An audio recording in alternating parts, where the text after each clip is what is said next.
Jules, salut à toi, comment vas-tu? Bon, si tu tombes sur cette vidéo, c'est que soit t'es dans la merde, t'es dépendant, soit tu me connais, et du coup, bah voilà, bienvenue, assis-toi, on va parler un petit peu de dépendance aujourd'hui. Un sujet qui me tient à cœur puisque j'ai été moi-même dépendant pendant un long moment. Et à l'époque j'avais beaucoup de questions, je me mentais beaucoup à moi-même. Ça a failli emporter une grosse partie de ma vie. D'ailleurs, j'ai perdu beaucoup de temps et beaucoup de neurones sûrement en consommant du THC à outrance. Donc écoute, assis-toi, je vais faire un petit sommaire de ce qu'on va étudier aujourd'hui. Qui je suis, la durée de mon addiction, comment je suis tombé dedans et qu'est-ce que j'y trouvais. Voilà, tu vas pouvoir comparer avec toi ce qui se passe. Point numéro 1. Comment savoir si je suis dépendant. Donc là, on va parler de comment savoir si tu es dépendant, de certaines alertes, certaines alarmes, on va dire, qui peuvent te mettre sur la trace, que tu refuses peut-être. Attention. De les risques et dangers du THC sur le cerveau, moral, etc. On va aborder rapidement ça parce que je pense que c'est quand même acquis pour la plupart. Pourquoi tu t'infliges ça? Partie de toi. On va essayer de comprendre pourquoi tu ressens le besoin de te désinhiber, de nuire à ta santé en fait. Voilà. Chercher à comprendre pourquoi tu consommes, pourquoi tu es dépendant. Par conséquent. Numéro 4, les clés. Identifier le degré de dépendance, identifier la raison de cette consommation, action. Alors c'est parti. Je vais commencer par te faire un petit topo sur qui je suis. Je m'appelle Xavier, c'est pas vrai, je m'appelle Gabriel. J'ai 20 ans aujourd'hui. J'ai consommé du THC, on va dire globalement, de mes 14 ans à mes 20 ans. Voilà, ça fait 2 mois que je suis sobre. Enfin, je suis sobre. Je suis à jeun, on va dire. J'ai vaincu cette addiction. Longtemps pourri la vie, qui m'a apporté beaucoup de problèmes, mais je ne voulais pas les voir en face. Voilà, 6 ans de consommation. Alors c'est très irrégulier, hein. J'ai pas consommé pendant 6 ans non-stop. J'ai commencé à 14 ans. J'ai envie de dire que je suis le produit de mon environnement. J'ai grandi dans un milieu défavorisé. À l'école où j'étais, ça fumait déjà. Quand je suis arrivé au lycée, il s'est passé plusieurs choses dans ma vie, notamment la perte d'un proche très important. Et en général, une dépendance, elle survient pour combler un manque, un trou. Moi, à ce moment-là, j'avais ce trou, j'en avais plusieurs même, mais j'avais ce trou qui est venu. J'ai pas eu le courage de l'affronter, parce que c'est très difficile d'affronter quelque chose comme ça, voilà, une perte d'un proche, d'un ami, d'un membre de la famille. C'est toujours très difficile. Du coup, je me suis réfugié dans la dépendance. Excellente idée, pas du tout. J'ai consommé d'abord très occasionnellement, entre guillemets, parce que j'avais pas d'argent. Donc difficile de se procurer, de mauvaise qualité, etc. Et plus le temps passait, plus je rencontrais des gens dans le milieu, on va dire, jusqu'à arriver à un point où, à mes 19 ans, j'avais accès à tout ce que je voulais. Quand je dis tout, c'est tout. Bon, alors Internet, ça apporte des choses assez impressionnantes. Et ma consommation a vraiment explosé quand j'ai eu 18-19 ans. Parce que je commençais à faire mes sous. Et je claquais des sommes astronomiques là-dedans. Voilà. Très très bien, tu vois, c'est très intelligent de ma part. Je fais des premiers sous. Je suis pas dans un milieu, on va dire, qui me permet de claquer autant. Et pourtant, je le fais, donc je reste pauvre. Tu vois. Donc c'est vraiment très malin. Voilà, Gabriel va bien te faire foutre. Voilà. Pour te dire à un point, je consommais 1 à 2 grammes de weed par jour de haute qualité. Donc on était sur des pourcentages entre 25 et 30% tous les jours. Voilà. Donc, j'ai été un putain de toxico. Si t'es dans la même situation, t'inquiète pas, ça va bien se passer. Ça va bien se passer. Comment savoir si je suis dépendant? Alors là, c'est très intéressant. Il y a plusieurs alarmes. La première et la plus évidente, c'est on peut être dépendant de plein de façons différentes. Ici, je vais rester en surface. Je ferai peut-être une vidéo un peu plus qui va un peu plus en détail et en profondeur dans la notion de dépendance. Mais un bon indicateur, c'est déjà de voir si ça a des effets sur toi de ne pas consommer. Si pendant une semaine, tu ne consommes pas, qu'est-ce qui se passe? Si c'est même possible, parce que je connais des gens qui sont incapables de passer une journée sans. Si quand tu te lèves le matin, tu penses déjà à quand tu vas consommer, t'es dépendant. Là, c'est sûr et certain. Là, c'est mieux. Si c'est la semaine, lundi, mardi, et que tu penses déjà à vendredi ou samedi, où tu sais que tu vas consommer, que ce soit du THC ou autre chose, cocaïne, peu importe tout ce que tu veux, t'es dépendant. Parce que ta vie se tourne vers ça. C'est-à-dire que le seul exitoire, le seul, on va dire, le plaisir que tu prends dans la vie, il vient de la consommation. Donc là, c'est vraiment, là, tu dépends. Voilà. Tu peux le savoir. Si, dès qu'il y a quelque chose de difficile dans ta vie, voilà, après, il n'y a rien de difficile, voilà. C'est seulement dans ta tête, mais t'as une mauvaise note à l'école, tes parents, ça va pas, t'as des problèmes familiaux, cette fille, elle te kiffe pas, ça marche pas, tu vois, t'as pas de succès. Peu importe, au travail, ça se passe mal, t'as des mauvaises relations, il y a quelqu'un qui t'a dit un truc qui t'a fait chier, tout. Si dans ces moments-là, ton réflexe, c'est de vouloir consommer, guess what? 2. Les risques et les dangers du THC sur le cerveau, moral, etc. Bon. J'ai mon PC, je vais te lire ce que j'ai devant moi. On a déjà une difficulté à se concentrer, à apprendre et à retenir des informations. Ça, putain, ça je l'ai bien vécu. J'étais quelqu'un de très studieux quand j'étais petit, j'adorais l'école. J'avais soif d'apprendre, tu vois. Ah oui, je suis belge, je suis né à Bruxelles et j'ai étudié pendant de tout ce que je me souviens, Namur dit non. À 7 ans, je déménage en France et là j'arrive dans une superbe école, dans une ZEP, donc avec des professeurs absolument éclatés au sol, et je perds totalement le goût de l'apprentissage. On va dire que jusqu'à 10 ans ça allait encore, mais ouais, c'était compliqué. À 10 ans je rentre au collège. Ouais, c'est ça, hein. Ouais. À 10 ans je rentre au collège et là, c'est l'âge. Pour les gens qui connaissent le collège Charles Péguy, ça se régale, hein. J'étais au max du max. Et c'est là où je commence un peu à partir en couille. Et au lycée, difficulté à se concentrer, à apprendre à retenir des informations, putain, ça je l'ai bien ressenti. Après, j'étais quelqu'un qui avait une très très bonne mémoire que j'ai retrouvée aujourd'hui parce que tout est réversible, donc ça c'est une bonne nouvelle. Mais ouais, tu le sens, hein. De toute façon, tu feras le test. Hein. Fume, consomme, et essaye d'apprendre une poésie par cœur, une petite poésie, tu vois. Tu vas voir comment ton cerveau il pue la merde. C'est incroyable. Déclin des fonctions mentales, risque accru de troubles cognitifs persistants même après l'arrêt de la consommation. Attention, j'ai de la chance. Ce sera peut-être pas le cas pour toi si tu continues. Un problème psychologique. Alors celle-là, exceptionnelle. Je suis quelqu'un de calme, tranquille. Putain, quand je consommais, c'était un truc de fou. J'avais des crises d'anxiété terribles. Voilà. Je suis quelqu'un, j'aime bien être autour de monde et tout. Ça me dérange pas d'être dans des foules. Quand je fume, c'est insupportable. Il faut que je couple ça à l'alcool pour que ça aille. Là, voilà, je te conseille surtout pas de faire ça. Hein. Alcool plus THC, c'est le combo gagnant, comme on dit.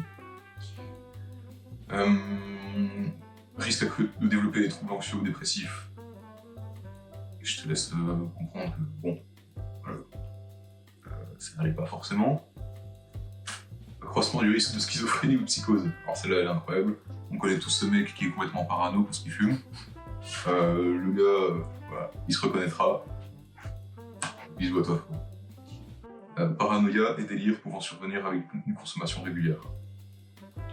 Ça va avec tout ça. Dépendance et tolérance. Développement d'une dépendance physique et psychologique au THC. Littéralement. Moi, c'était surtout... Alors, physique, je ne sais pas. À vrai dire, je ne sais pas. Bon, psychologique, ça c'est clair. Si je me disais que j'allais fumer, si je ne fumais pas, je dormais pas. Impossible. Mais impossible. Quand je dis impossible, c'est aucune chance. Truc typique, on va en revenir, tu vois, tu vas pouvoir utiliser les points que je t'ai dit avant. Non. Je vais en cours, je passe une journée de merde, je me dis quoi? Je vais fumer. Je contacte la personne adéquate, et elle n'est pas disponible. Je me suis dit dans ma tête que j'allais fumer. Je vais pas dormir de la nuit, je vais faire des folies. J'ai déjà tapé des 4 heures de marche, ça, de toute façon tout dépendant te le dira. J'ai tapé des 4 heures de marche à minuit pour aller chercher un biogramme que tu payes, je sais pas combien là, t'es une merde pas possible. Tu sais que t'es une merde, mais tu le fais quand même. C'est dur. C'est vraiment dur. Détérioration de la santé physique, problème respiratoire chez les fumeurs, ça je t'en parle pas. Physiquement tu deviens une loque, hein. Essaye de te battre une fois sous THC, tu vois, c'est plutôt stylé. Effet négatif sur la santé cardiovasculaire, évidemment tu fumes, hein, peut-être pour rien. Voilà. Absorber quelque chose qui brûle. Dans tes poumons, c'est pas souvent une très bonne idée. Impact sur la motivation, syndrome amotivationnel. Alors celui-là, il est incroyable. Ça, c'est un truc de fou. Depuis que j'ai arrêté, j'ai une motivation de fou furieux. J'ai jamais été aussi motivé de toute ma vie. Vraiment. Quand je fumais, dès que j'avais la motivation de faire quelque chose, j'allais consommer. Et là, tout s'écroule. Aller voir des gens, certainement pas. Passer une soirée sans fumer, alors là, mais laisse tomber, c'est même pas la peine. Je veux dire, je me faisais chier. Si je me droguais pas, je me faisais chier. C'est vraiment triste, là. D'ailleurs, j'ai vécu ça aussi. J'ai beaucoup restreint mon... Je me suis enfermé, en fait, tout seul. Je traînais plus qu'avec des gens qui consommaient. Donc, de une fois, ça renforce encore plus la dépendance. Parce que tu vas chez eux, l'activité principale c'est fumer, tu fumes pas, compliqué. Globalement sur toute la vie, hein. Faire des papiers, lancer des projets, c'était vraiment dur. Je me poussais quand même un minimum, mais ça demandait un effort gigantesque, alors que c'est de la merde. Voilà, si tu manques de motivation, si le matin tu te réveilles, t'es fatigué, tu comprends pas pourquoi, t'es triste, fatigue chronique. Qu'est-ce que... Peut-être que ça vient de là, peut-être pas. Problème de santé mentale, on en a déjà parlé. Voilà, on a fait ce petit tour. Maintenant, on va voir pourquoi tu t'infliges ça. Alors, celle-là, c'est intéressant. Là, c'est très intéressant. Lorsqu'on souffre, c'est un réflexe assez humain, on va essayer de renvoyer la souffrance. Je te donne un exemple très simple. Quelqu'un, il se passe quelque chose, je sais pas, t'es à l'école ou au travail, il y a quelqu'un qui te dit quelque chose de méchant qui te blesse. C'est pas forcément méchant, mais quelque chose qui te blesse. Si t'es faible d'esprit, je te dis ça comme si j'étais Jésus. Je suis encore dans certains travers, mais... Tu vas sûrement tenter de renvoyer la douleur que tu ressens. Putain, il a l'objectif. Par exemple, quelqu'un dit « Ouais, t'as pas fait du bon boulot, machin, machin. » Et ben toi, tu vas essayer de trouver, peu importe. Déjà, tu vas trouver une excuse pour toi. Parce que c'est trop difficile d'assumer, hein, évidemment. Ça fait trop mal. Mais en plus, tu vas essayer de faire mal à l'autre. Tu vas lui dire, tu vas l'insulter, tu vas lui faire un coup de pute, d'une quelconque façon, tu vas essayer de renvoyer ce que tu ressens. C'est comme la douleur, hein, on te met une claque, de suite, qu'est-ce que tu ressens? T'as envie de renvoyer la claque. Voilà. C'est un phénomène assez intéressant à étudier. Donc, pourquoi tu t'infliges ça? J'ai une hypothèse qui n'est peut-être pas vraie, mais qui semble tenir la route. Personnellement, j'ai ressenti un gouffre, une souffrance. Quand je dis je parle pour tout le monde. C'est plus simple de parler à la première personne. Comme je souffre, j'ai besoin d'infliger cette souffrance à quelqu'un d'autre. J'ai besoin de la transférer, tu sais. Voilà. Toute énergie ne se perd jamais, elle est juste transférée. Et comme je peux la transférer sur personne, parce que toi, tu peux faire le choix, hein, tu peux aller te battre, être violent avec des gens, moi c'est pas mon kiff. Ben, tu vas l'infliger à quelque chose, à quelqu'un. Et la seule personne à qui tu as le droit d'infliger des choses, c'est toi. Guess what? C'est une première hypothèse qui peut être intéressante. Je dirais que ça dépend vraiment de chacun, à mon avis. Ça dépend vraiment de chacun. Je connais des gens qui ressentent, quand ils ressentent de la souffrance, ils ont besoin ils doivent se défouler sur quelqu'un, que ce soit physiquement ou psychologiquement, oralement parlant. Réfléchis-y de ton côté. Essaye de voir pourquoi tu t'infliges ça. Pourquoi tu fais ça? Moi, je sais que je consommais aussi pour atteindre un effet qui m'empêche de faire les choses que je devrais faire. C'est assez étrange, tu vois, mais... Par exemple, je sais que je dois... On va prendre un exemple où j'aime bien la musique. Je sais que je dois faire la musique. Je le sais. Et j'ai envie de le faire. Je vais consommer, ma motivation s'envole. Et après, qu'est-ce qui se passe? Je remets au lendemain. Mais le lendemain, devine quoi? Rebelote. Donc c'est une certaine façon de pas affronter la réalité. Voilà, tu sais que t'as des choses à faire, mais c'est pas grave. Je vais consommer, ça va aller. Cherche à comprendre pourquoi tu consommes, pourquoi tu es dépendant.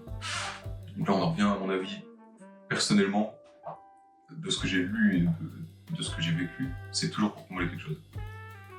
Il y a quelque chose qui va pas. Tu pourrais l'affronter sans, ça demande beaucoup de courage, beaucoup d'énergie. Et une santé mentale solide aussi. C'est beaucoup plus simple de laisser le problème quelque part. Dans ta tête, tu le laisses, tu le mets au fond là. Tu consommes. Tu t'enfumes le crâne comme un enculé. Tu consommes peu importe. Hein. Je te parle ici du THC, mais c'est le même principe pour l'alcool. Il lui provoque une vraie dépendance physique. Attention. Les clés. Donc planifie tout. Pour moi, les 3 clés essentielles, c'est identifier le degré de dépendance. Combien de fois tu consommes? Par semaine? Par jour? Par mois? Dans quel contexte? Pourquoi? Si tu arrives à mettre un mot dessus, pourquoi est-ce que tu consommes? Pourquoi tu as besoin de désinhiber? Et attention, je te vois venir. Tu vas dire, oui, mais ça me fait sentir bien. Non. Tu crois que ça te fait sentir, te faire te sentir bien? C'est faux. Tu te sens très mal. Tellement mal que le seul moyen de te sentir normal, c'est de consommer. Donc là, c'est de la pure merde en fait. T'es sur une pente, la tangente est inversée, t'es dans la merde, tu vois. Identifier la raison de cette consommation, on en revient au pourquoi. Si tu comprends pourquoi, franchement, t'as déjà un bon 50% qui est fait. Mais faut être honnête avec soi-même, hein. Faut être difficile. Hein. Traite-toi comme tu traiterais quelqu'un. Tu vois ce que je veux dire? C'est beaucoup plus simple d'analyser quelqu'un d'autre et de dire ce qui va pas chez lui. Fais l'exercice sur toi-même.